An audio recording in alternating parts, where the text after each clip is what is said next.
morning. Today is Monday, May 17th. I'm Maggie the intern, and today I'm going to be bringing you some tips, 5 tips to avoid while you're doing an interview, as well as an overview of the new jobs that we've received for you, and we hope that we can place you at one of them. We also, as a reminder, have our goal to place people at 100 jobs this week, so go ahead, get in your applications so that we can match you up and place you with the perfect position for you. First of all, I want to start off by saying job searches are like first dates. They're all about giving the other party a once-over and presenting yourself in the best way possible. Like first dates, they can also go downhill very quickly just by one small mistake. So before you go in for your interview, make sure you put on your best clothes, style your hair, and make sure that you don't make the following mistakes while you're there. Number 1, arriving too early for the interview. There's a reason that the interviewer set the time the way that they did. If you show up 45 minutes early, it's just as bad as arriving 45 minutes late. So you do want to be punctual, show up on time, show up about 5 to 10 minutes in advance, check in with the front desk, and that will show that you're punctual and on time. Number 2, letting your desperation show. There are lots of people who are looking for jobs right now. They've gone many months without having a position, and so if you're one of those people, don't let your frustration show to the interviewer. Don't make it the interviewer's problem. When you're interviewing, think like the employer. Would you want to hire somebody with a great work background, a positive attitude, and potential growth within the company, or somebody who is looking for a paycheck? Their primary concern is how much they'll be getting paid, and more than likely, they'll bolt right out of your company once a higher paying position comes along. Number 3, being too aggressive with your follow-up. While it is important to do the thank you note after you had your interview, you need to avoid calling, coming in, sending emails, calling again. Just send your thank you note, and then if you don't hear back from them, call them in another week.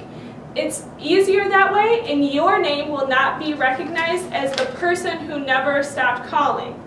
It's good to have your name be remembered, but you don't want it to be remembered in that way. Number 3 is, we already did number 3. Number 4 is talking trash about anyone. I'm sure you've heard that in an interview, it's important not to talk bad about your previous employer or your coworkers. Because while you're doing the interview, the employer will think, they'll probably say bad things about me when they leave my company, and I don't want to have that happen. So make sure that you speak positively about your previous experiences, what has prepared you for the position now, and what you want to do within this company. It's really important to stay positive during the interview. And number 5, the last one, is lacking direction. You want to make sure that you have a direction, you have a goal, you have an ambition, because employers want to trust their employees. They want the best for them, and it's important that you show yourself in the best light. If you don't know what your future holds, make sure that you have a narrative for them that shows you positively. Workers with ambition tend to care more about their position, and they flourish more within the company. So make sure that you show yourself, have ambition, and have a direction.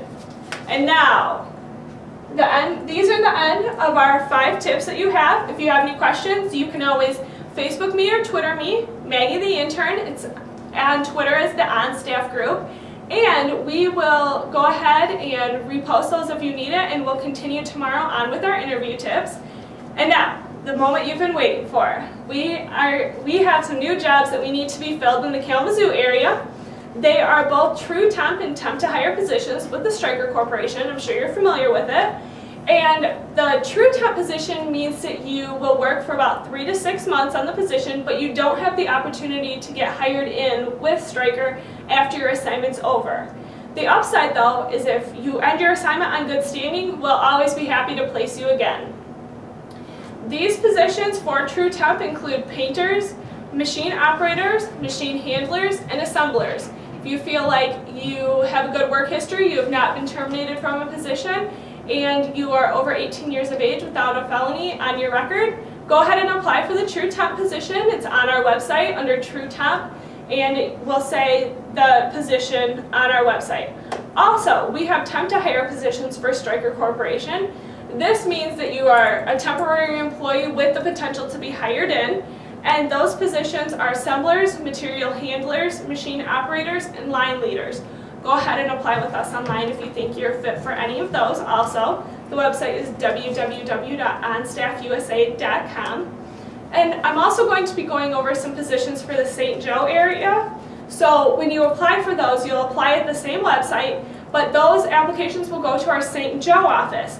And we have another Maggie working in St. Joe office, not to be confused with me, Maggie the intern, and she'll contact you and have you come in to her office to finish the paperwork.